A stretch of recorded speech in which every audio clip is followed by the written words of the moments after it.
שלום, שמי דוקטור אלי גוזי. אני רוצה לספר לכם על שיטת השכבות לתוצאות טבעיות שפיתחתי. שיטת השכבות היא שיטת טיפול שבה אנחנו קודם כל מטפלים ביסודות הפנים, משחזרים את מערכת התמיכה שנמצאת מתחת לעור.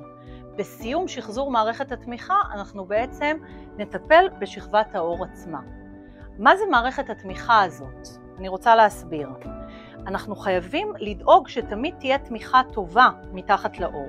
התמיכה הטובה הזאת נוצרת גם ממערכת השרירים, גם מהשומן שאנחנו רואים פה, מה שנקרא השומן התת-עורי, וגם מהשלד שנמצא מתחת.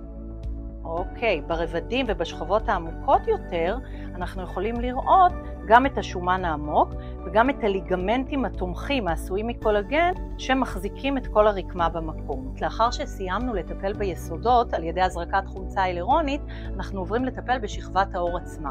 כמו שאתם רואים כאן, גם העור עצמו עשוי משכבות. יש את השכבה העליונה ביותר, שזה האפידרמיס, שהוא מורכב מתאים מתים רבים, שכבות של תאים מתים שנמצא בחלק העליון, שלא מאפשרים לחומרים לחדור.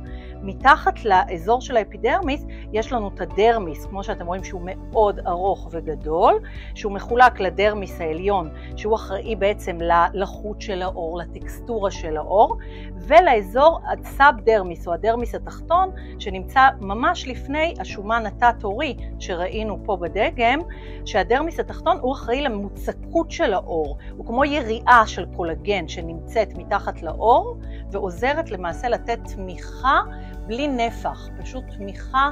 אנחנו רוצים עור מתוח, לא נפוח.